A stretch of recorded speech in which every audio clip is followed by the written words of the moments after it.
Welcome to the MAHA Media Hub. I'm Tony Lyons, president of MAHA Action. This is our 16th Zoom call.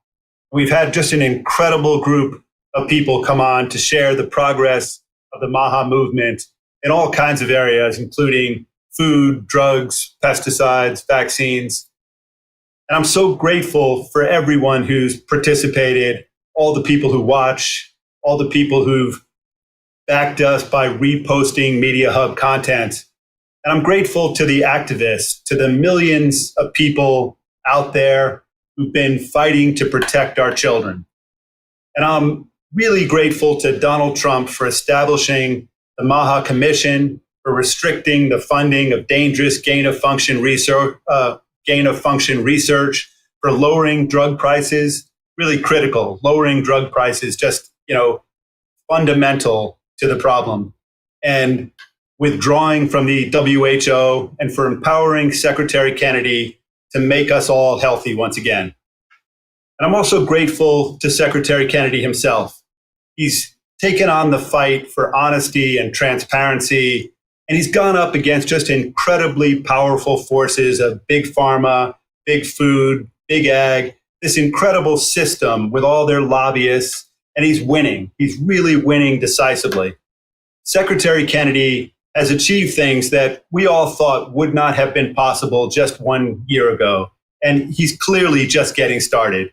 He's banned petroleum-based food dyes, improved the safety and nutrition of baby formula. He's taken out thimerosal from all vaccines. He's overhauled the GRAS loophole system. He's taken steps to remove unhealthy food from the SNAP benefits programs. And he started historic, unbiased research into autism and all of the other chronic diseases that we're suffering from. So he's truly restoring trust in our public health agencies. And like I said, just getting started. This week, the Media Hub is dedicated to giving thanks to all these people who've been part of it. So we have an incredibly inspiring group of speakers, some of them who've been on before, some of them who are new, and those include Senator Rand Paul, Gary Brecka, Mary Holland, Dr. Robert Malone, Dr. Josh Axe, Charles Eisenstein, and Russell Brand. So thanks so much. The first person speaking today will be Senator Rand Paul. And like I've said, he's been just an incredible part of the MAHA movement. He's really fought in all kinds of ways to help make sure that we have real science in this country, not science that is paid for and for the benefit of big pharmaceutical companies or big food companies. He is also the author of the book, Deception, the Great COVID Cover-Up. Welcome, Rand Paul.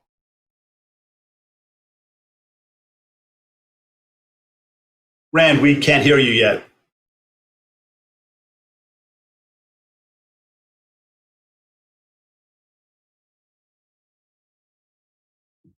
How about now? Am I unmuted now? Perfect. All right, great. Tony mentioned with the food stamps trying to get rid of unhealthy foods that Secretary Kennedy is doing. I applaud this, and I have a bill that would do the same thing. While the administration can do it, we want to make it permanent. We want to permanently get rid of unhealthy food. And so what people can do who are watching this phone call or part of this Zoom or part of the MAHA movement is help us find a Democrat to be the lead co-sponsor on this bill. I have Republicans on this bill, but so far I haven't been able to convince a Democrat senator. If we get a Democrat senator on board, then there's a better chance of trying to get this done permanently. When you tell people that we are paying for soda, sugared sodas, chips, dips, candy, for goodness sakes, ding-dongs, donuts, Twinkies, all of these things, people are typically outraged and think we shouldn't be spending money on this. But so far, I haven't been able to get a Democrat. So if the movement can call, write letters, send emails, and use any personal influence you have with Democrat senators, we need to get a lead Democrat on this. On further front, you may know that I've introduced legislation to make government scientists reveal if they get royalties from big pharma. So if you're on a vaccine committee, and two of the big vaccine manufacturers might be Pfizer and Moderna, as they were with the COVID vaccine, for goodness sakes, you should have to reveal if you get royalties from these companies. Now, several of these committees have been reconstituted by Secretary Kennedy, and I applaud that. But we need to make sure the law changes such that if someone else comes in, a new administration, that anybody who serves on these committees has to reveal any conflicts of interest. We put this through what's called a hotline, and that's to see if there are any objections, because we think we might be able to pass it unanimously. There were no Republican objections to this last week, and I haven't got word back yet on whether or not we had any Democrat objections. But we think we have most of the Democrats out of the way as well. So there's a chance if we get this passed unanimously in the Senate, we can go over to the House and it can be maybe passed under what's called suspension of the rules, where they have to get 2/3 vote, but it's done in an expedited timetable. So that's something we're working on as well. The last time I was on, I mentioned something that I think is an ongoing issue that we need to confront, and that is the idea of efficacy of particularly flu vaccines and COVID type of vaccines. Because these illnesses and viruses change and mutate every year, they keep changing the vaccine to try to catch up. They often don't do a good job, and the efficacy, I think, for COVID vaccine was questionable even in the beginning, but now there's a real question. They never really claimed after a while that it stopped transmission. They did at first. They said, oh, it's going to stop transmission. Then that turned out not to be true. But what we need to know is if the other statement they were making, that it reduces serious hospitalization and death, if that is a statement that can still be proven. And so I want the CDC to look into this. They have the best access to the most data. And what I'd like to find out is, does the COVID vaccine have any reduction in hospitalization and death? I suspect there's no help anymore because people have developed natural immunity and vaccine immunity over the last several years, and the virus has mutated to become less potent over the last several years. So there aren't that many people going to the hospital for COVID or dying. So I think it's going to be very hard to prove that the vaccine works. And why is this important? Because with the government still recommending that people take it from 6 months on up, it's a huge monetary gift to big pharmaceuticals. If it has no efficacy, why in the world we should be doing this? Not to mention the fact that there is without doubt proven problems for teenagers and young adults with this vaccine. So this is something I continue to work on. We're going to try to get to the bottom of. I applaud the selection of former Congressman Ralph Abraham to be the CDC deputy. I've known him for a while. He's a member of Congress. He's been one of the best surgeon generals in Louisiana. I think he'll do a good job. That's my main update, Tony, and everybody have a happy Thanksgiving. Thanks so much, Rand. So we were going to have Gary Brecka next, and he just texted me that his daughter has a medical crisis and that he's taking her to the ER.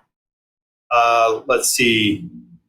He thinks she's going to be fine, and just wanted to send his love to all of you. And I'm sure that you all join me in wishing him and his daughter our very best. Next up, we have Mary Holland. She's the CEO of the incredible nonprofit Children's Health Defense. She's also a prolific author and a former professor at the NYU School of Law.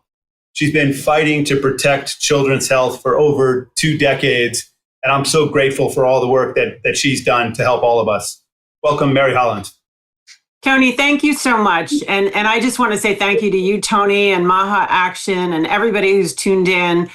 Because without this popular movement for health, and especially for healthy children, we wouldn't be where we are. So what I want to talk about today is the change that Secretary Kennedy has achieved on the CDC website. For decades, it stood on the website, vaccines do not cause autism. This definitive, somewhat ridiculous statement that vaccines don't cause autism, even though they say we don't really know what does, but we know it's not vaccines. And that statement was based on incredibly limited research related to MMR, measles, mumps, rubella, and thimerosal. And those were probably fraudulent studies, or at least very, very questionable studies.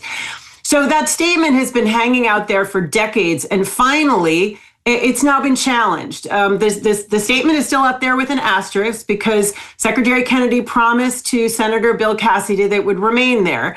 But underneath that, it explains that vaccines may well cause autism, that this is a high priority of CDC, and it must be investigated with rigorous, unbiased science. And as somebody who has been in the autism wars, as you have, Tony, and some of the others of us on this call, it may not look like a huge deal, but it's a momentous deal. It's a monumental deal that the CDC is now starting to come clean on what it knows about autism. Because if we go back to the Vaxxed film, we know that there have been whistleblowers inside the CDC for 15 years who knew that they were lying about causation of autism. And so I believe this is sort of the camel's nose under the tent, and that this is going to have a cascading effect in that we're now starting to see truth-telling about vaccines. And needless to say, pharma, medicine, academia, mainstream media are not happy. And that's why I'd really invite everybody on this call to send an email through our CHD's platform. Send an email to your congresspeople and to your senators, just saying we support Secretary Kennedy on this. This is a great change, and it reflects the truth. We don't really know what causes vaccines definitively, but we know that we have to be considering vaccines. That's what tens of thousands of parents have reported worldwide. So I'm grateful to Secretary Kennedy. I'm grateful to this popular movement. Together, we are making a difference. And happy Thanksgiving to everybody. Thanks so much, Mary. And that's a great point that, this is a period where we have to begin to restore public trust. And, the health agencies of this country have failed the American public. That, we've spent more money and we've gotten worse health outcomes over decades. And, this has to stop, and it has to stop now. And this is the period where that's going to happen. And we see that just in the work of all the people who've been coming on to this call. And, one of the people who's really been at the center of it, one of the most important voices for medical freedom, for informed consent, for real science, is Dr. Robert Malone, who's been challenging, the status quo, challenging the so-called experts who've been really out there protecting corporations and their profits rather than the public. And he's written groundbreaking books. He's inspired millions of people through his courage, through speaking out, through fighting corruption. And we're so happy to have him on once again. Welcome, Dr. Robert Malone.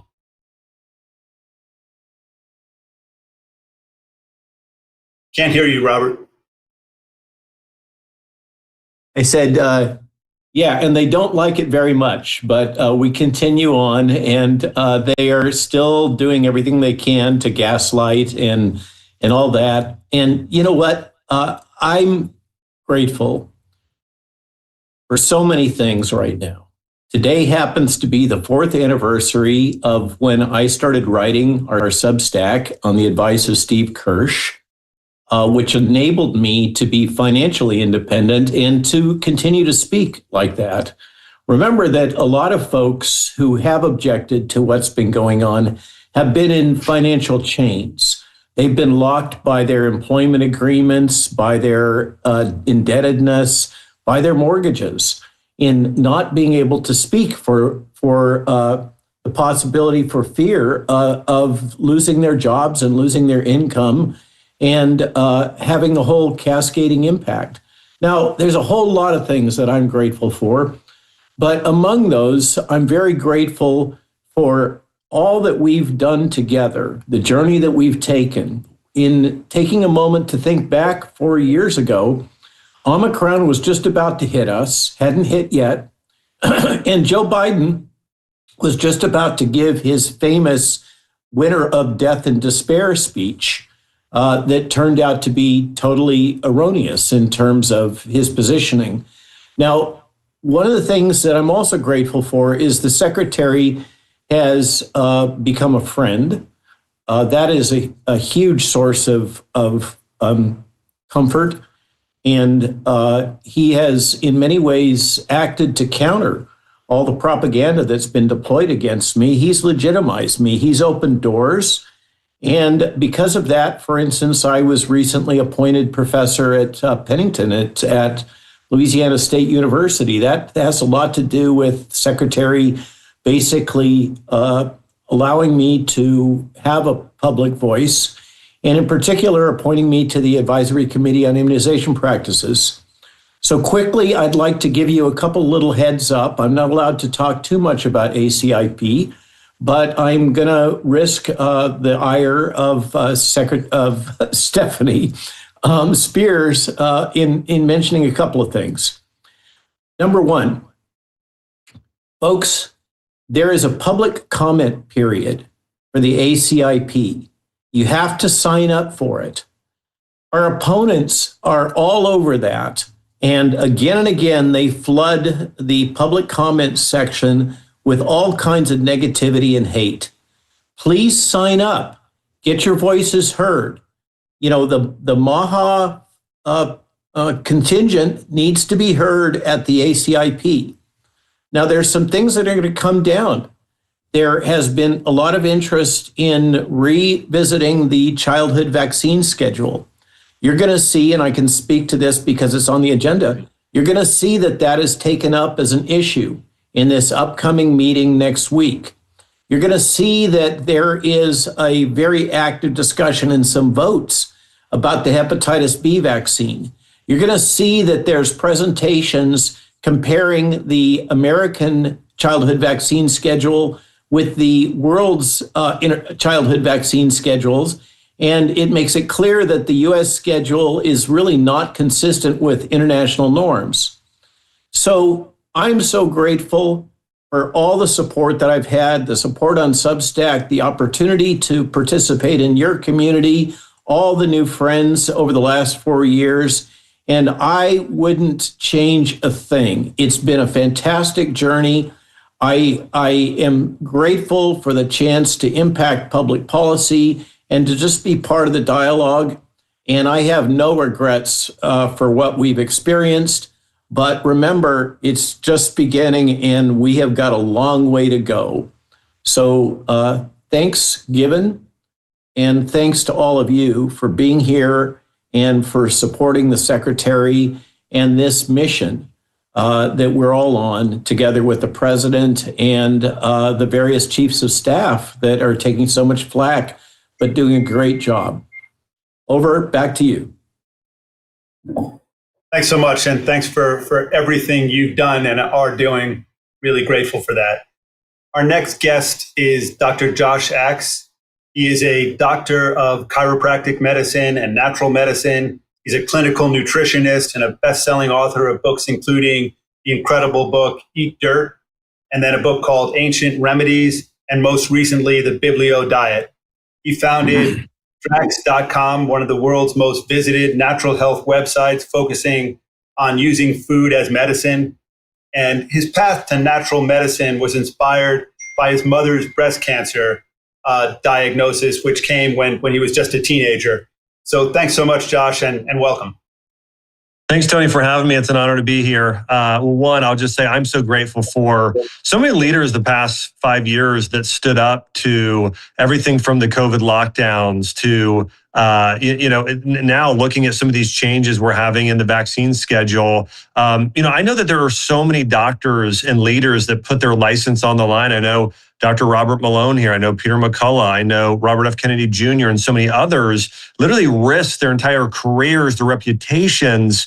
And that took major, major courage. So I just applaud, and I'm so incredibly grateful for everybody who stood up for what was right and everybody who's fighting for, these kids specifically that are being fed excess amounts of sugar and, being prescribed drugs first when we know nutrition should be the first thing that they're given. And I also just wanted to say the importance of gratitude this time of year and what we focus on. There's a study out of IU University, Indiana University here in 2015, and it basically showed that even when you're getting something like counseling, when you're going through a hard time in life, if you take, this study was done for 3 weeks, and if you took a moment every day and just 10 minutes and wrote down what you were grateful for, in this study, those participants had a 40% improvement in mood versus others. So one of the things we know is simply shifting our focus, and there's a Bible verse that talks about this as well,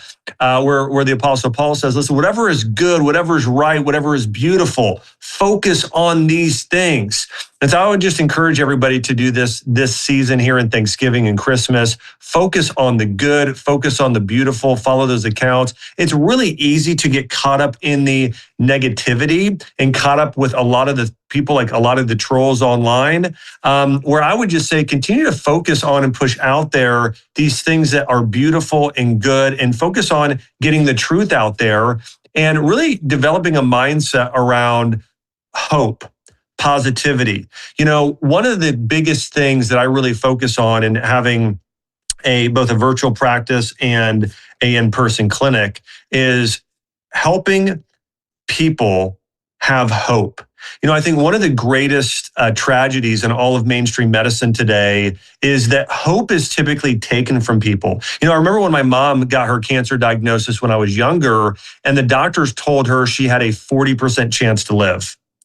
I mean, having a less than 50% chance of live is not giving you much hope. I have one of my best friends, Jordan Rubin, was given a 0% chance to live. I went into a doctor, this was 3 years ago. I was diagnosed with a spinal infection, and I was told that I would be permanently disabled, that I may never walk again, and that the best case scenario is that I would have chronic pain the rest of my life and likely need to be on a cane or walker. This was 3 years ago when this happened to me. And this is what the doctor told me. So rather than giving me hope or telling me, here, you have potential for a miracle, I was told the absolute worst case scenario, had hope pulled from me. And one of the greatest things we could do today, as whether you be a doctor or a leader or an influencer, no matter what position you're in, is continue to give people hope and point people in the direction of their potential. What is the greatest thing that could possibly happen to you? What could happen if God intervened in your life, and helping redirect the focus of people on the true, on the good, on the beautiful, giving people hope is one of the greatest things we could do here today. And I just want to say how incredibly grateful I am to Robert F. Kennedy Jr., Marty Makery, everybody who has been leading these calls, and so many of the people out there that put literally their license, their career, their reputation on the line, all in the name of God, justice, and doing what's good and right in the world. So thanks, everybody. Thanks, Tony. So grateful for you as well for facilitating this. Thanks, Josh. Yeah, that's such a great point. I mean, I was at the hospital once with my daughter, and I was told that they thought that she was going to die within 2 or 3 hours. And of course, but she didn't die. She's doing very well now. She's very healthy. And then I was with my brother when we were told that he was going to live 3 months. And he's a real fighter, has a lot of hope, and worked really hard, and wound up living 10 years and died about 7 or 8 years ago. But, it is so great that all the people who've come on these calls, and so many of you people out there, have given millions of people so much hope. And that really is what keeps people living and makes people healthy.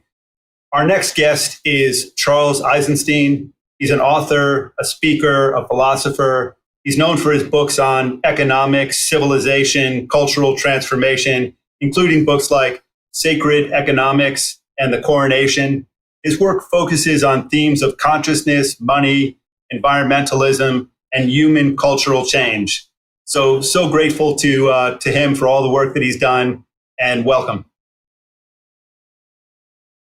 That was weird. Can you hear me? Yes. Yes. Hey, so yeah, super happy to be here again, and very grateful to be with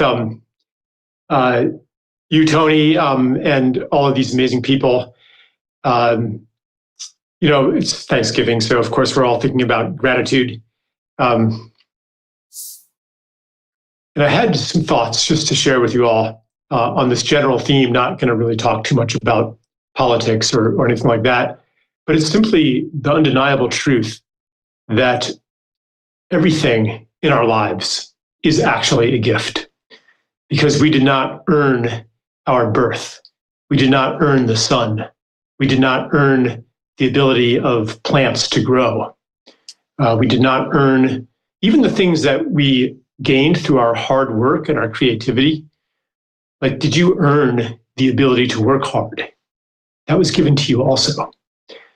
And so when I understand that, when I really take it in, then I don't have to practice gratitude. Gratitude is the natural result of seeing what's true, that life and everything in it, and everything good in it is a gift. And the natural response when you feel gratitude is you desire to give in turn. So generosity is the child of gratitude. And because this is actually true of everybody, whether we're aware of it or not, everybody has been given the gift of life. It's also true that everybody on some deep level wants to give of the gift of life back to life. And this is what sustains me sometimes when I am in political places, at Washington, D.C., for example. If I can shift my gaze, even if I'm talking to, a chemical industry lobbyist or somebody who seems to me to be not very in touch with their innate gratitude and generosity, I still can know that of them, and maybe sometimes able to speak to that part of them that is actually here on a deep level for the same reason that all of us are here. So I want to also express, gratitude. Speaking of things that I didn't earn, Robert Malone is here and some other people who joined together in heresy during the pandemic, and I had these moments myself, like, oh my God, dare I publish this? Because all of us humans, we have like an antenna that knows what is going to get us in trouble, what is going to make us an unacceptable person, and what is going to please the crowd. And it made for some strange bedfellows. But what we all, and maybe there's still, some disagreements, but what we all learned was who is brave. And that, I'm so grateful for that, not only, during those times, but it also gives me hope for humanity, because it says, here is what a human being does in this situation. And so finally, I just want to also extend my gratitude toward the people who aren't speakers on these calls, who have been committing the same bravery invisibly. I call them sometimes the MAHA moms, but of course it's moms and dads, who for years and years thanklessly fought the fight, thanklessly stood up. And maybe they never will be celebrated, but they're the most important of all, in a way, because they tell me, here is what a human being does, even when it seems that it won't make a difference. And I think we all have an opportunity now, even just to take up the invitation to join the public comment community on ASIP, to do the things that say a human being takes action, even when somebody else could do that. But if I am in that place of, well, let somebody else do it, what I'm saying then about human nature is, well, we just all let someone else do it. So I would invite everybody to really take that power and exercise it. And I'm grateful for everyone who does that. And thank you so much, Tony, for inviting me to join you. Yeah, thanks so much, Charles. And it is such a great point that we all kind of hope that there are other people out there who are going to do the tough things. But in the end, if you care about something, it just has to be you. That there's nobody else but you. And that I think is just fundamental to this whole movement. And I just want to say again that I'm grateful to all the people like you, like the other speakers who've come on, who just stand up and who speak out and challenge the status quo. Obviously we have to look at everything. We have to listen to all voices. And, the system that we've had has failed. And the only way we're going to get a better one is by trying everything. So next up, we have, one of my favorite people who comes on these shows, Russell Brand. He's a great, incredible thinker, speaker, writer, poet. He's had his own health journeys. He's had his own struggles, his own battles. He's had an incredible spiritual transformation, and he's lived through all kinds of dark times, but he's found the light, and you can just see that light when you spend time with him. And, more than anyone I can think of, he's helping make this country healthy, getting it out to millions and millions of people. And, when I say healthy, I mean healthy in all ways, spiritually, physically, every conceivable way. Thanks so much for coming on yet again.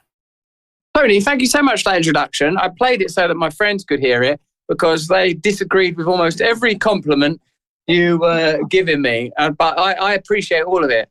Like what we're talking about right now, we're doing our show. We're actually live doing our show. That's Jake, our producer. That's beloved Dave Fields, entrepreneur. And on screen, there's my beloved buddy, Joe.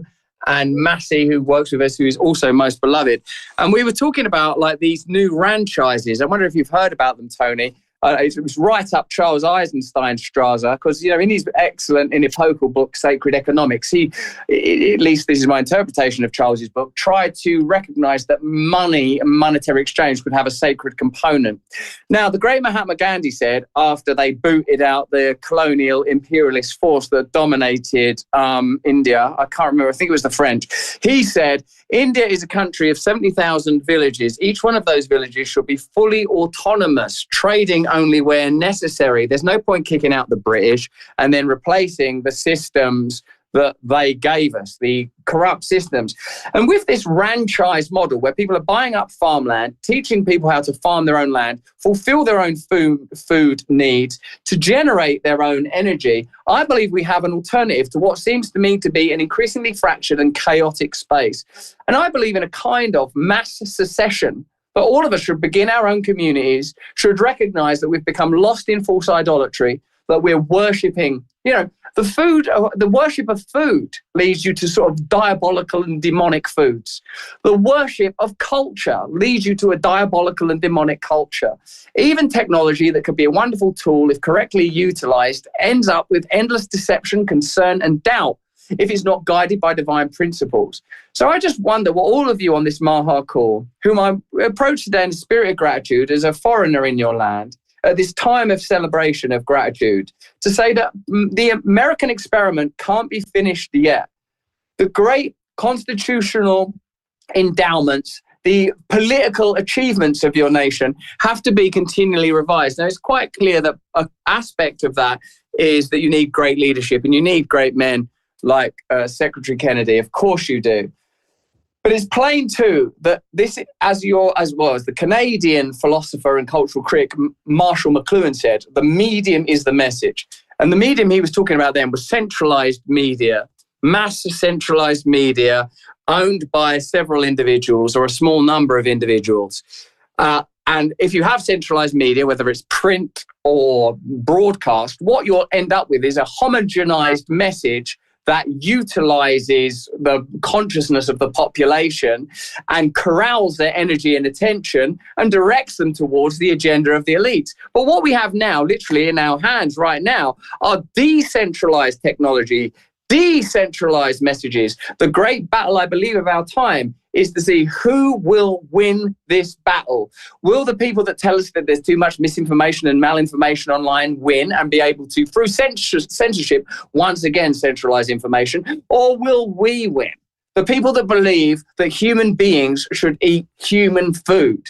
The people that believe that companies charged with the health of Americans and the people of the world, for let's face it, that America is still the pinnacle of world culture, that the people charged and the corporations charged with the health of American people and the global population are dedicated hypocritically, not hypocritically, to the health of the world's people, and that those of us that are lucid and able to communicate, that have a message of redemption, a message of salvation, a message of individual sovereignty, community freedom, and national transparency, be afforded the ability to change the world in the direction that it's trying to head. This potentially Luciferian technology that if we're not careful, will be used to create WHO-style centralized madness, treaties that tell you they're there to help you, but use care and concern to create control. If not opposed by awakened individuals, stirring from their slumber, climbing off their knees where rightly we worship God and only God, to stand up and oppose systems of corruption that see you really as little more than chattel. As they say, you are what you eat. Monocultures create mono-minds. Abattoirs filled with dead and slaughtered animals create quarry in us instead of awakened, glorious, free people. I would invite all of us here this Thanksgiving to be grateful, yes, but to be reborn too. To recognize that there's some accommodation must be made. We must be able to simultaneously hold in our hands the horrors of colonialization and the genocide of indigenous people enacted by Europeans on the people of this land, but to recognize that's not happening now. Now is a time of new alliance, where their spiritual greatness can be honored and recognized, where our own spiritual greatness can be honored and recognized, and these phony, fake institutions and systems that seek to treat us all as little more than chattel and crops be opposed. That is my Thanksgiving prayer to all of you. I never take my eyes off that clock, Tony, not for a second, and I'm 7 seconds over time. Tony, I'm grateful. This Thanksgiving, as I eat my sweet potatoes and turkey, I'm thankful for Tony Lyons, for publishing Tulsi Gabbard and Bobby Kennedy and Gavin DeBecca, and for giving voices to some of the brilliant people that I've met. Like, what's her name? Claire Dooley, that filmmaker, and what's her mum called? Something like Manisha or Melisha. Man, I love these women. And that woman called Liana, and that woman called Lee that's got a farm. The answers are all here. The answers are all on this call. All you need to do is be willing to kill and die for what you believe in, and then you'll be fine. That's my message. Praise the Lord. Thanks so much, Russell. Love you. Always a pleasure. Incredible pleasure.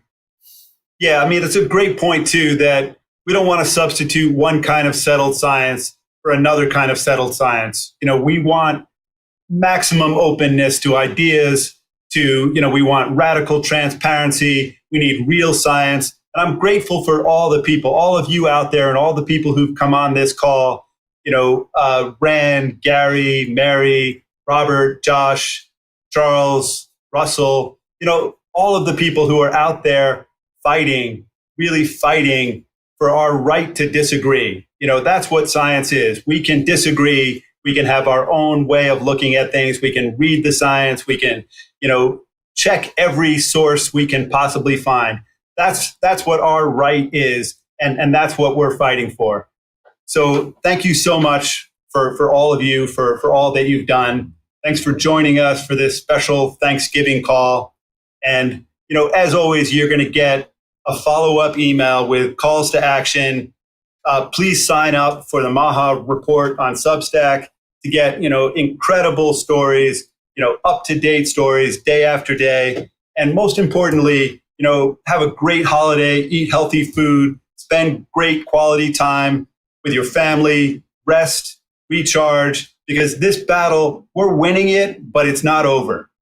And we need all of you to have as much strength as you can possibly have so we can make America healthy. That's our goal. Let's get it done. Thank you so much for coming on today, and happy birthday to Lee Marinoff. Thanks again. America's children are sick, and moms have been betrayed. The time for empty promises, long past. Now is a time for action.